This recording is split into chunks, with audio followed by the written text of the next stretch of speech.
Hello, everybody. This is Dr. Harlan Kilstein from the Dogington Post, and we are here in the last of a series of webinars that are sponsored by our good friends at Merrick Pet Care. Now, I want to tell you that um, this is going to be one of the best sessions that we have done.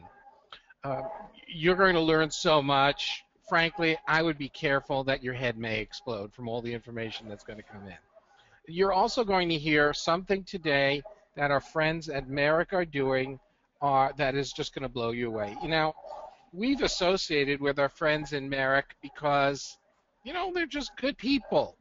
But you're going to hear about it today, about what they are doing. And starting December 1st, our friends at Merrick are going to be the exclusive feeding partners of Paws in Chicago. Now, that's Chicago's largest no-kill humane adoption organization. Now, listen to this, folks. It means that all Paws Chicago residents, both at the organization's adoption center, at their rescue and recovery center, will be dining in style on high-quality Merrick food at each and every meal. Now, that is an incredible, incredible thing that they're doing.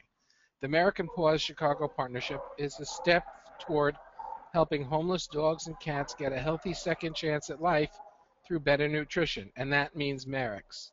Merrick is committed to homeless pets, and it's not limited to the food bowls at Paws in Chicago. The team at Merrick will also be helping each new adoptive family kick home a healthy at-home eating program.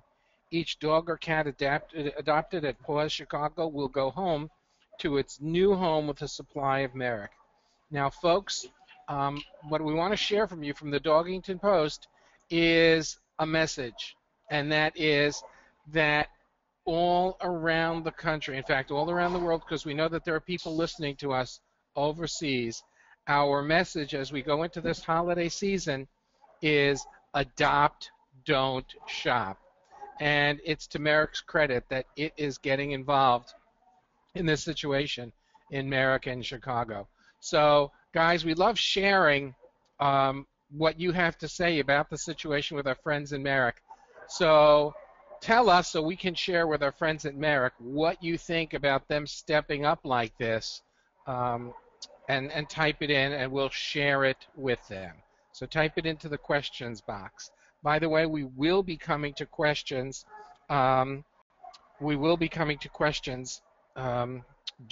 the call, at the end of the call, so you can type in your questions as they come up. And also, our friends at Merrick are also going to reward one participant in the call with a free food voucher, a free voucher for a 25-pound bag of their real grain-free Texas beef. And that's a $60 value, or they're going to give about the equivalent in 2 cases of their canned products. Plus, on top of that, in the winner's honor, they're going to donate an additional bag and cans to our good friends at National Mill Dog Rescue. So Merrick is really showing its commitment to dogs today. Now, I want to introduce you to our speaker while we change the screen. So, Doc, if you'll be ready, I'm going to be making you transferring things over to you. All right. We're listening to computer expert Barbara Royal, who is the founder and owner of the Royal Treatment Veterinary Center. You gave me permission to be like wild today. And, I'm sorry, I shouldn't have. No, I'm kidding. And an internationally renowned pioneer in complementary medicine and physical rehabilitation. Okay, we're going to learn more about that. She's a passionate.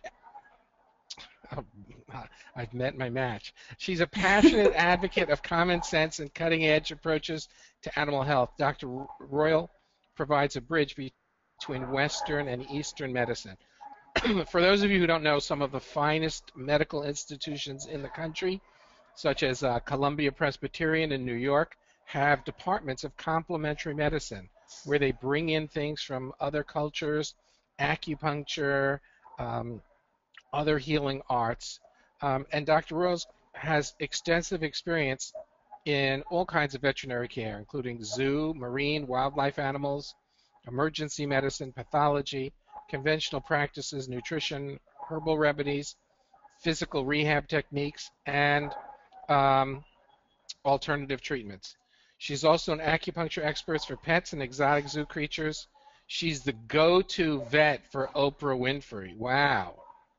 Her unique practical and open-minded approach, skill, and compassion for animals is much acclaimed. She operated on a room-sized grouper named Bubba at the Chicago Shedd Aquarium. Wow. She reconstructed a woodchuck's degloved feet at a Woodstock, Illinois animal hospital. By the way, how much wood could that woodchuck? Never mind. And at Chicago Lincoln Park Zoo, she became the first vet in the world to perform acupuncture on a zebra. Today, Dr. Royal is going to uncover hidden health potentials available in many foods and how different species get what they need from their food, not from medicines. And they're probably going to have lots and lots of questions, folks. And we're going to be telling you how you can be in touch with Dr. Royal even after this is over. There she is with some of her babies. Dr. Royal, take it away. Hi. Hello, everybody. Yes, I am pretty excited about being here, and I would like to also thank Merrick and the Dogington Post for being so wonderful and getting all this information out to people. I think it is hugely important for pet owners to understand what the options are for their pets in order to keep them healthy. So for me, this talk is just a way to explain to you that there's an awful lot you can do that you don't even know you can do without even a lot of to-do, without spending a ton of money. And that's what I'd like to help you with today. So I usually start out my talk by showing this little movie, and I'm not sure how well is that working okay, I think. It's a sloth, and that's a sloth who is just hanging around in Costa Rica eating leaves. That's what they do. And the reason I start there is because you could probably, as you're looking at it, thinking, wow, I could watch that for a long time. It's really interesting. I like to see an animal eating. We all love to watch animals eating, and I think there's that sort of Italian mama in you that you're thinking to yourself, eat, mangia, mangia, and it's because eating, we know, is actually at the basis at the base of all health.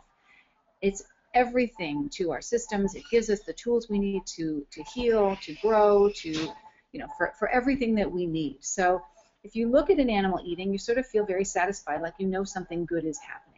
So this particular animal, if you look at him, he's sitting there and has, let me see if I can go back to him, green moss growing on his arms, on his hair, and he's got weird little hooky feet that sort of hang onto the branches, and he's got exactly what he needs in that food that he's eating. I took this video, by the way, with my iPhone through binoculars in Costa Rica, so it isn't the best quality, but I did see this. And when you're watching an animal do this, what you realize is if you took this animal and brought him back to, say, Chicago, and you put him in a house and you fed him food that you prepared, on your stove or something, sort of some other preparation, you may end up making them sick. They actually probably couldn't survive because a sloth needs to be where they're supposed to be. They're supposed to have moss growing on them. You shouldn't give them a good shampoo and clean that off, and you shouldn't start feeding them food that isn't appropriate for them. So, when I deal with animals in zoos, and I've dealt with an awful lot of them, it's super important for me to know everything about the animal that I'm dealing with in order that I can keep them as healthy as possible. So just looking at that, we sort of get to our animals, and our goals are to make them happy and healthy and to really basically try to make them live forever. And although it's not possible to make them live forever, we really can do an awful lot to revitalize them all throughout their life, and a lot of it is to do with diet. So in this country, we do tend to overfeed and undernutrition our pets. So we tend to give them way too much food, and we give them not nutritious food. So I went through and I had a database of over 4,000 different foods, and I looked through, my staff did this for months, went through the ingredient lists and protein contents and everything, and we found that only about 11% of all of the foods that are out there would we even feed to a pet. And that's really distressing. because you realize that something is wrong in the pet food industry.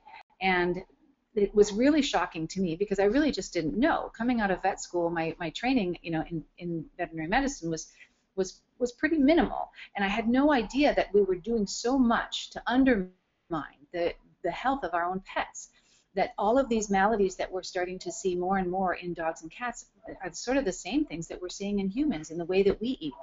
So the biggest issue right now is that, we see things that are these non-communicable diseases. It's obesity, diabetes, arthritis, chronic allergies. These are things that are not diseases they get. It's diseases we give them. And a lot of it has to do with the fact that we are feeding inappropriate food.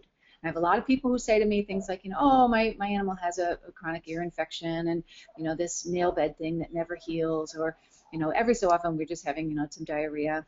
But that's just the way my pet is. And it's probably not true. It's probably because we haven't really realized that the food we're feeding is creating those problems. So it seems to be, I see this more, I go to other countries and lecture. I don't see it in countries where we don't have such processed foods.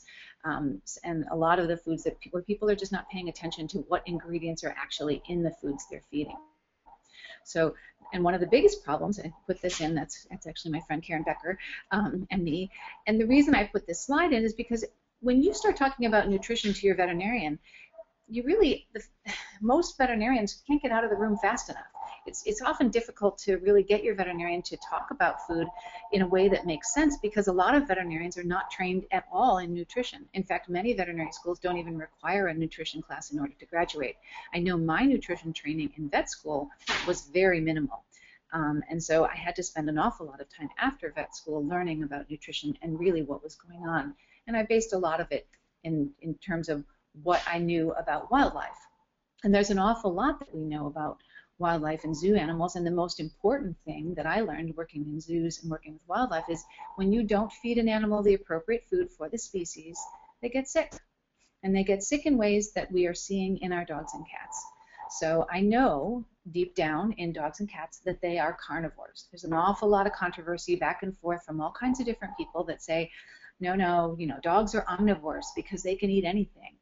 Well, the fact is they really can eat an awful lot of things. I know many dogs that are, that survive on pretty horrible food.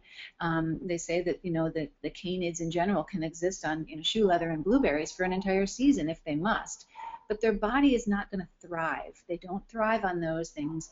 They're desperately waiting for the time when they get the most appropriate food. So they're, waiting for, what I call sort of the perfect food for a dog is, take a rabbit, put it in a blender, and that's what you have. And if you don't mind not using that blender anymore for margaritas, then, that's one way you can go. But it's not a pleasant way to go, and you don't really want to do that. So we're looking in our commercial foods for foods that approximate what they would eat as being carnivores. So a lot of people say, well, who are you? Who are you to talk about this stuff? Well, I'm a veterinarian, and two, this is something that I've been watching super carefully, even from way before I was a veterinarian. That's actually a picture of me, a younger me, feeding a Sumatran tiger. There's one of 500 in the world, and I got the chance to help hand raise her. That was Song Kit. And hand raising a Sumatran tiger that is an endangered species and one of only 500 in the world makes you very, very careful about nutrition, because when you do things just even a little bit wrong, they get desperately ill. And when there's all of those people watching you, you're very careful. I learned early that paying attention to nutrition is an important part of a veterinarian's job. I've worked with many, many different species. I've watched how they stay healthy and don't stay healthy based on what foods that they eat. So paying attention to what the GI tract of the carnivore is and how that measures up has been really important to me. And I watch, the most important thing for me is to recognize what works and what doesn't. And that I have to do despite what experts are saying to me. So I feel that sometimes the quote experts in the field are often trained by the status quo, which is really a pet food industry that's sort of run amok and allowed a lot of bad ingredients to get into the pet foods. I showed this slide of the system in Cuba when I was lecturing in Cuba. They actually had, this is called the hot water system in the bed and breakfast where I was. That little light bulb was supposed to heat the water for my shower. And believe me, it didn't work.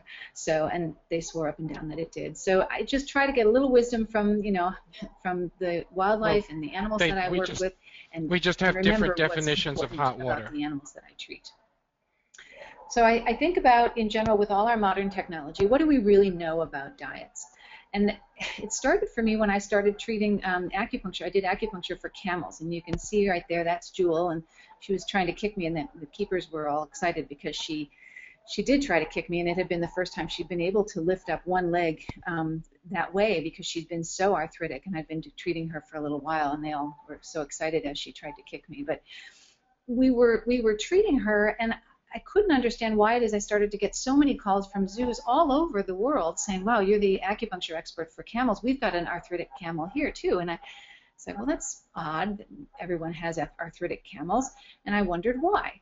And so what I did was I started to look in the literature about nutrition, because that's always where I start with zoo animals. And what I found out is that camels need an awful lot of salt in their diet in order to keep them healthy. And there was one little line, it was before Google, so I was in the library and I saw a book and it just said one little line about camels that don't eat enough salt get arthritic. And so I went back to all of the keepers and the people involved with these zoos and I said, well, what do you do for salt? And they said, oh, we put out a salt lick like we do for all of the other animals in the hoofstock area. And they lick it, they seem to like it. But what I found was it's like 8 or 9 times the amount of salt that camels need in order to keep from being arthritic. And nobody knew that they didn't know this. So it was sort of a shock. And once we started putting more salt into the browse and into the foods that they would eat, because that's normally what they would get where they live, their arthritis started to improve. So it's one of those things where you have to know that you don't know before you start. And that's one of the issues, I think, in pet food medicine and in owners' care is that they don't know. They think if I'm buying a dog food, that's right. And veterinarians aren't trained very well to say, look carefully at each ingredient. It says, well, if it says dog food, then, AAFCO's probably approved it, and that seems like it must be fine. And it's just not true. So I found that zebras need zebra food. Our pets need biologically appropriately healthy food as well. So, if I was feeding a hummingbird, I would feed it nectar. When I'm feeding a carnivore, I'm going to feed it carnivore food. I know that thousands of years of evolution is going to make a lot more sense than any kind of marketing strategy or the ease of packaging, that kind of thing. I want to make sure that what's in that food is actually what an animal is supposed to eat. So I look at these, each creature that I look at and decide, am I actually feeding what they need in order to be healthy? That's a rhino. I've dealt with so many different animals, and it's always fun to have good slides like that. So, for me, though, canine and feline nutrition, it's not complicated. You need a highly digestible, excellent quality protein. You should be looking at that in the list of ingredients when you're buying food. It should be at least 30% protein by dry matter. And remember that your geriatric animals don't need less protein. You need to minimize the carbs. You need to be careful that you're not having any corn or wheat in the foods because those are very inflammatory and they'll exacerbate any kind of stress or inflammatory reaction that's going on. And then we'll try to avoid unknown chemicals and carcinogens and toxins. Carcinogens, toxins, and chemicals, you'd say, well, that'd be crazy. Why would we have those in our foods? Well, they are in our foods, and that's one of the things when I lecture to veterinarians, I'll say, okay, let's all agree that we're not going to be feeding these things. And everyone says, yes, absolutely, of course we wouldn't do that. But when you actually look at some of the ingredients in these foods, you'll find that they have BHA or BHT. If they have a fish meal in there, unless the company specifically asked for a variance, ethoxyquin is a required preservative for all fish meal. So you can ask the government and say, we don't want to put ethoxyquin in our fish meal for our food, and they'll say, oh, that's fine, okay. But if you don't ask for that, then it's going to be happening before it gets to the manufacturer, so it doesn't even have to be on the label. High heat processed foods, many of the kibble foods are processed with high heat, and they'll have acrylamides or heterocyclic amines, which are carcinogens. MSG has a million different, well, not a million, but at least 15 different aliases, things like hydrolyzed soy protein. Those aliases are often included into different pet foods as sort of a filler or a way to increase the protein content. MSG is a neurostimulant, and it can cause increases in animals that have seizures or other inflammatory problems. powdered cellulose. There's a lot of other sawdust-like fillers. Do you really want to be paying for that? Do you really want to feed that? Do you want that in the stomach of your animal? And is it actually helping, or could it be causing more things for the body to deal with? You know, in addition to just making a very large poop. And then, do you know where the food is sourced? Do you have an idea of, is this company and that you're buying food from, do they have integrity? Are they buying from someplace local? Are they buying from places that are maybe in China that are poorly regulated when they come into this country? We've had way too many animals die from products that contain ingredients that are sourced improperly, and they just don't know what they are. It may say organic and healthy and everything else, but it's actually no one's checking. So you don't know what is in those foods. So make sure you know your company before you buy. We have a lot of problems in this country with obesity. Obesity is, one of the things I see walking in the door, maybe 20 times a week. For me, obesity is not as big of an issue because I know that within about 6 weeks, I can usually get most animals to lose weight. I just change the diet. I have people feed excellent food and a lot less of it. I don't always, when I'm dealing with animals that are on a pet food diet, people will say, oh, it said feed 6 cups twice a day to my pet on the back of the pet food label. Well, often the pet food companies are trying to, make sure that your dog doesn't starve to death, which is one thing. I guess there's been some lawsuits for pet food companies that were trying to, recommend lesser amounts, but also because they're really trying to sell their food. So they're not really going to tell you to feed too little. So know your pet. Watch their weight, watch when they eat. Are they gaining weight or are they losing weight? It's super important for health. For a dog, you can have them lose weight in about 6 weeks. It should be not that big of an issue. In a cat, you really want to say, I talk about cat weight loss in terms of months to years. I'll usually say, oh, you know what, we're going to do this super slowly because cats have to eat every day in order to stay healthy. And they have to have an appropriate, types of foods at all times. They're more of an obligate carnivore than the dog is, who's sort of more of a scavenger and can survive on a lot of different things. The cats that I deal with for weight loss, I'll just make sure that they're feeding excellent food, maybe a slight decrease in the amount, and we do deal a little bit with exercise. But I have found, in general, at least 70% for both dogs and cats of what happens in weight loss is related strictly to food. I don't worry if they can't exercise. That's not as relevant as making sure you get the right food and you get them on a diet that's going to make sense. I don't use light foods. They tend to take out a lot of the fat and they put in more carbohydrate. And carbohydrate really is the biggest problem with weight gain in a carnivore. I avoid most senior diets because they take out protein, which doesn't make any sense for most senior animals that are trying to keep their muscle mass on. I also just make sure that no matter what we do with treats and everything else, we're going to decrease carbohydrates. And then we simply, for dogs, I'll just say cut the amount of food you're feeding in half. And then if they start to be begging and driving you crazy for foods, you can feed rice cakes, you can feed green beans, you can fill their stomach with these things. Even though rice cakes are a carb, they just aren't processed quite in the same way as other carbs. And when they break down, they're very small in the stomach, so they'll shoot right through. So those are really great ways to sort of keep owners and pets happy. So the best stomach fillers when you're having these sort of pathetic little begging eyes, green beans, rice cakes, other fruits and veggies that you don't want something that has a lot of sugar in it. Obviously no onions, raisins, or grapes. You're going to avoid baked treats because they tend to have grains and carbs in them, and that's going to be adding to your carbohydrate problem of weight gain.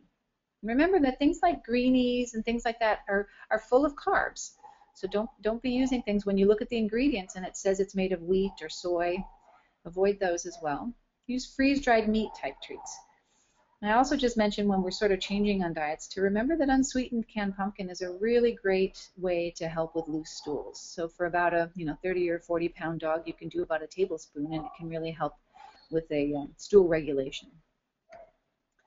In general, it's sort of what we call the Catkins diet because cats are such obligate carnivores. You really just want to be decreasing the carbs and increasing the protein and the fat, and they will lose weight. It's amazing. As for treats, same thing, right? So don't undo what you're doing with diet by feeding bad treats. Treats don't have to be unhealthy for them. You may wonder why I put a slide of my daughter and her karate class on here, but the reason I did is because was a funny story when she was in karate class and they finished a really great workout, and the senpai for the day said, "Shall we celebrate?" And everyone jumped up and down and said, "Yes."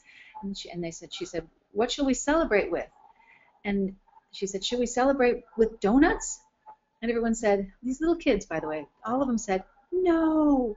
She said, "What should we celebrate with?" And they said, "Push-ups." And I heard my daughter screaming with all the other little children saying she wanted to do push-ups rather than celebrate with donuts, because they train them that don't celebrate with something that will undo what you've done. Don't celebrate with some kind of food that's going to ruin all of the health benefits that you've just had. Celebrate by making your body even stronger. And so they celebrated by doing another 20 push-ups that they'd done this great workout. It was adorable, and it really changed how I thought about celebration and treats. So in general, you're going to want to stay on things that are going to keep the animal healthy and happy. Avoid carbs, no peanut butter, which is also a carb and also inflammatory, and no grains. The Texas Hold'ems, that one that I just showed back there, which I can show you those, we use those a lot here at Royal Treatment because we have an underwater treadmill. They float. They're light, they don't add a lot of calories, but the animals go crazy for them. It's one of the reasons I think a lot of the pets run into my clinic rather than walk and love to come in. I'd like to say it's my winning personality, but I'm pretty sure it's the treats. Toys. Super important to know where the toys are made and what's in them. If you're buying toys or things that are stuffed with things, that kind of thing, you have to make sure that you know what's in there. If your pet's going to put it in their mouth, you want to make sure that it doesn't have something that's going to be toxic for them. You have to make sure that you have a clear idea of where this is made and what's in it, so that you're not going to be adding toxins into their system and make them unhealthy. I know it's a lot of things to worry about, but all is not lost. There is plenty of hope on the horizon for all of our pets, and lots that we can do. I know maybe a lot of you remember up in the top here, this was a French joke online about that 12-21-12, and they said it was Armageddon. Anyway, there's plenty that we can do to make things better. For example, what Merrick has just done, this new partnership between the Merrick Food and Paws in Chicago, made me feel like rainbows were coming out of my head. It's something that has bothered me ever since being on the board of directors for Paws in Chicago, that we did not have a natural, super healthy food to send home with these animals. I really advocate that for animals that are stressed, animals that have been through a lot, animals with different diseases, older animals, animals that have just given birth, all of that. We see all of those types of animals at Paws, and to be able to provide for them an excellent quality natural diet, I just can't even tell you how delighted I am and how much this means to me, and I know how much it means to the pets, because it's going to change their health overall, and we'll be watching that and bringing news of that to everyone. So it's a big deal. In our quest to decrease stress in general for our pets, we always try to make sure that we are paying attention to all of their needs and our own needs, so that the entire family isn't stressed.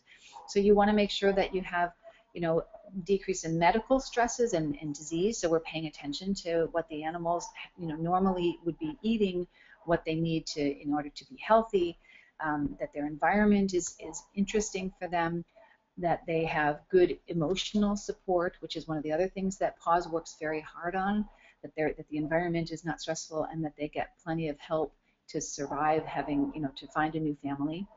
And then financial, concerns are really important as well. That that when owners go home, that they can actually afford to pay for the foods and the care that they get. And for me, being able to pay for care, I would hope that we are doing enough prevention that the basic care for most pets is really an annual exam. And with minimal vaccines, excellent diet, and careful use of medications that are absolutely necessary, I find that my patients stay healthier longer, and my clients are saving an awful lot of money. So that's super important to me. So in order to decrease stress in general, we've found that diet and the environment is very important. So this is just some video from Kitty City at Paws, and how the animals are, they're not kept in cages. They're in the sunshine. The kittens I love the playing with the tail there. It just kills me. That's what my cats do. And just areas where they can just rest and relax as well, and just not have to be stressed. It makes a huge difference. So if you add to it a food that's not going to stress their body, it's huge. Also at Paws, they've got this beautiful rooftop deck. It's, this is a way to really realize, even in the city, there's an awful lot you can do to advance, what happens for these animals in order to keep them healthy and keep them strong. So, having options for them to smell and be out and do this, it's really important for these animals that are suffering at the loss of a family and trying to find a new home. I do believe at Paws we're really trying to, change the world for dogs and cats. Thinking outside the cage is one of those things that I can see where, Paula Faceas and the rest of the board and the people that are the volunteers and staff at Paws have made a huge difference. And this partnership with Merrick, I think, will also be a new frontier in getting excellent food into shelters across the country. So we're really hoping. So I see an awful lot of lost cause cases. I see animals that are struggling with different issues because they have been through having lost their family and their rescues or fosters or adoptees. The skin issues are one of the most common things that I think I see. And for me, I usually will start with, obviously I'm going to start with nutrition, but I also include a really great shampoo. And it seems weird that I put up here this Murphy's Oil Soap, but I will tell you, as my go-to shampoo for skin issues, it has made a huge difference. For years and years now, when we start using a Murphy's Oil shampoo, it tends to clean off a lot of that sort of scurfiness on the skin. It's a vegetable oil-based shampoo that's got an excellent pH, and it doesn't stress out the skin that's there by having detergents in it that denude the body's own natural oils. So the oils remain, and the skin can remain healthy while it gets cleaned of a lot of the things that have been bothering it over time. So I'm not kidding about this, that we really use an awful lot of Murphy's Oil Soap. It's inexpensive, it's super useful, and it's made a huge difference for these animals with bad skin. Once I've got them on an excellent diet, I want to just help them in every way to stay healthy inside and out. I think about the skin and the GI tract as being part of the same idea. If the skin looks like this on the outside, the GI tract probably looks like this on the inside. So again, a really excellent food to keep the GI tract healthy is super important. So just give you a case that's sort of an ongoing one. I think this one's, she's got her own Facebook page. She's in New York, actually, but I've been sort of involved with her, and the pictures are so dramatic that I thought it would be a good one to show. But Allie, when she was found, this is how she looked, and it was a case where many people really weren't even sure if it was going to be a solvable situation. And you can see she was, it's so sad that I can't bear to look at the pictures myself even at the moment, because it makes me so sad. It was brought to my attention by friends of mine that this was going on, and I basically offered help to the veterinary team. She had an excellent veterinary team in New York, but I just thought from an integrative standpoint I could offer my help in information about diet and about other things that maybe a regular veterinarian may not be as aware of, but they were actually a really great team. They'd already sort of started a lot of the things that I would recommend. So a lot of the time I found myself following and just making minor suggestions. She just had so many problems I really can't even tell you, but combined with this great integrative medical team approach and a really great diet, you can see that this is where she was today, basically. That's Allie on the left. She couldn't even get up when they first brought her, but look at her now. And it's been an incredible thing, but I think the food is the thing that actually turned the tide for her. Getting her on food that was appropriate for a carnivore, had all of the simple things that I've already outlined, which is basically that she needed a greater than 30% protein, no grain whatsoever, and nothing in this food that's going to end up causing her to be inflamed. Also really important is that, for all of the team working with her, they got her outside, got her to sniff and smell, got her, when an animal's really feeling down and they're just stuck in a little cage or somewhere, they really, the huge amount of their brain is actually dedicated to smell. So having really good food to smell, for one thing. Pouring hot water on foods, trying to make it interesting, adding a little something to make it fun to smell. But also, even if they are stuck inside, in the hospital, we'll bring in branches from outside. We'll, make sure that animals can actually have something interesting to smell and get a little sunshine and have some fun. Sitting on a fire hydrant, maybe not, absolutely fun for all dogs, but it certainly is funny looking. So I had to put that slide in there. But in general, I find the list of diseases that we can prevent is super long. It's, I show all of these things because, you obviously can see that the sea lion, that's a problem that we created. Obviously, someone shot that sea lion. Now, that one survived. She actually was treated and released, so it's nice to know that we can fix some of the things that we cause. Well, just as obvious and just as much of an emergency is this food problem, because it also affects the teeth. Dental tartar with carbohydrate high foods is just rampant. There's so much dentistry problem out in the pet world. I can't believe how many horrible teeth, gingivitis and tooth root abscesses that we're seeing. And I know when I started in medicine, it wasn't there.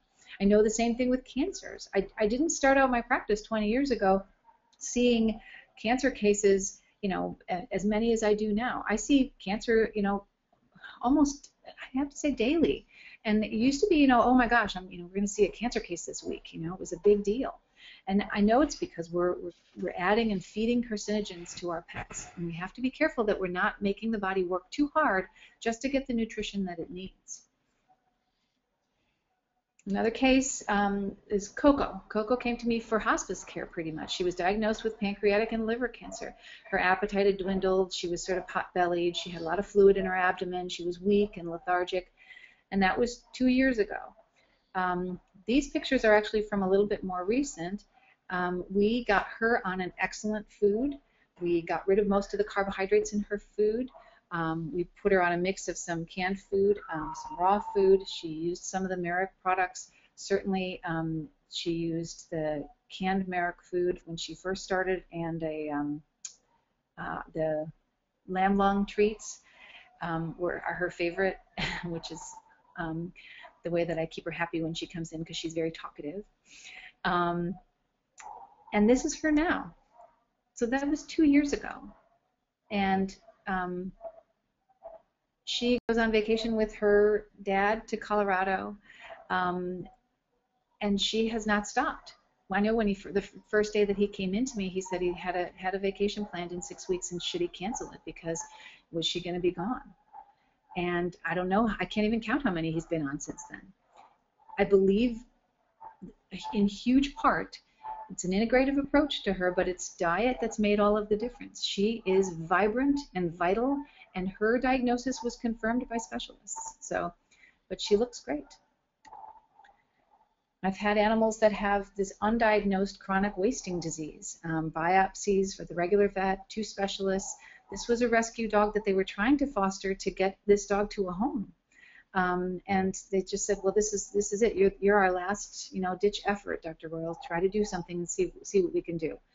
And George started gaining weight just the minute we got off of foods that were high in carbohydrates, and that was the biggest problem. They had been high in carbohydrates because people believed that gaining, to get them to gain weight, we wanted it a highly, processed food, soy proteins, things like that. But that was a disaster for this dog. And we got really, really excellent protein. It was amazing the difference that happened once we got off of the grains and the over-processed foods. Max, same deal. And an animal who was rescued, and when he was adopted at 8 years old, he was obese, arthritic, unable to get up, crusting skin, severely lethargic. He looked awful. He had undergone a whole bunch of different medications and different, all kinds of different treatments at veterinarians. And once we really decided to take his diet seriously was when he started to be able to get up and to function. He lost weight. He managed to go another 4 years with ease. He did an amazing job. So I've had animals, a rescue dog who had some possible Cavalier King Charles Spaniel in her background. She possibly has a mild syringomyelia, which is a neurologic disorder at the base of the brain. She was, had some chronic neck pain. She was a little overweight. She had some lethargy. She was crying. She had sort of this inability to get comfortable. All of those things were managed with appropriate diet. I would just like people to change the way they think about health. I'd like to find the causes of health, examine what's obstructing health, rather than constantly trying to find medications that we can do on the top. Think, are we feeding food that makes sense to the species, to actually bring them into health, or are we actually giving them things that is contributing to their ill health? You can see there's a mom and a baby in there. I think it's so cute with the dolphins. But I do feel like it seems like it may be just semantics, but it's not. It is a huge difference in the way that veterinarians and owners, practitioners, vet techs, everybody, we should all be thinking about what are we doing to stop this animal from being healthy, and how can we fix it? So if you have a shelter animal, you can say, okay, well, there's all of these things that are stopping them from being healthy. They've been stressed, they've had a lot of other issues.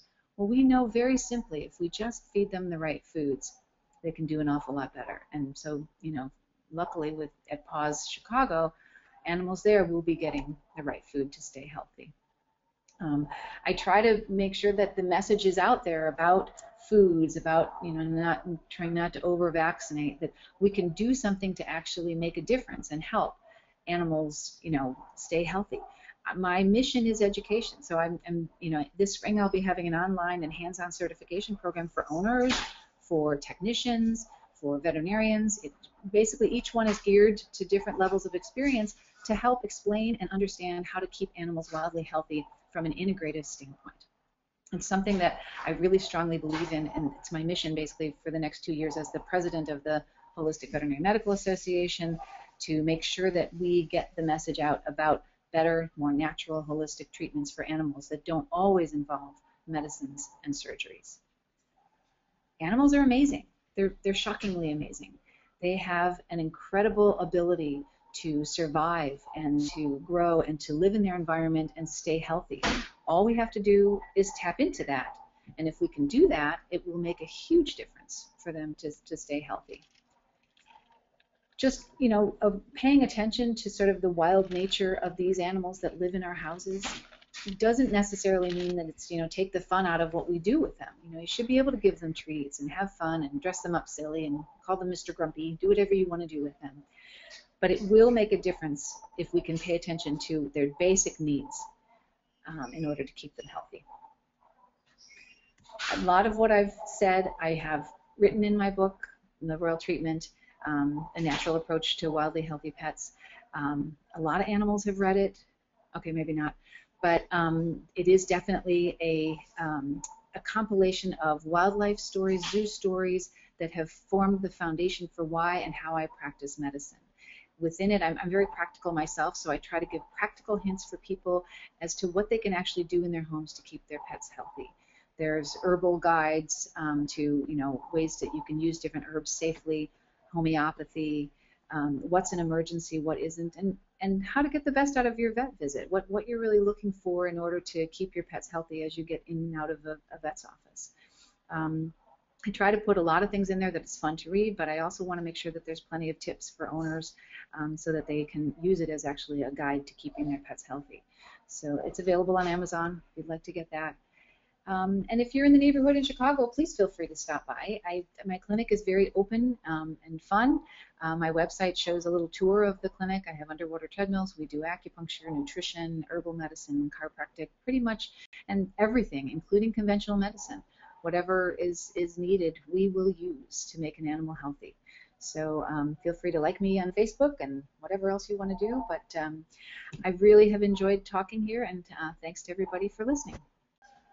Okay, folks, we do not, apparently Dr. Royal cannot hear us, but...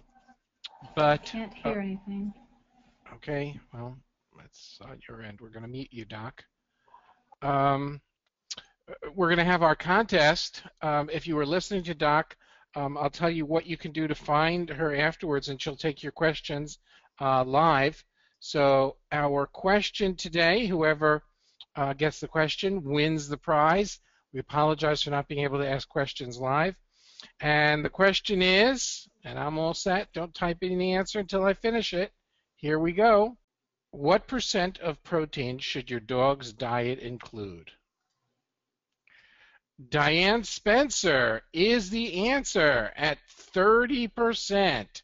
Diane, would you please send us an email at info@dogingtonpost.com, and we will get you your name and address over to Merrick. So would you please get that over to us?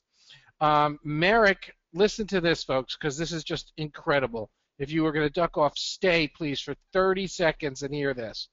Not only did Diane win, Merrick is donating the equivalent to the National Mill Dog Rescue. Listen to this, folks. Merrick is donating 100,000 pounds of food to Paws in Chicago. 100,000 pounds of food. Type it in. Let's hear it for Merrick. That's incredible. Okay, that's the gift that we need to hear. Now, if you want to catch up with Dr. Royal, head over to www.facebook.com/Merrick Pet Care, and Dr. Royal will be over there to continue the conversation. So go over there now, folks, and join with Dr. Royal. I saw so many questions come in. It would be a shame that they go unanswered. We're so glad you made it. Once again, we thank our friends at Merrick for sponsoring Merrick Pet Care and Dogington University. If you missed part of this or any of our webinars, they will be available for you as soon as possible. We're sorry we didn't get your questions answered live. She can't hear us, but Dr. Royal, we thank you for being here, and it was an amazing presentation. Take care, everybody. Bye-bye.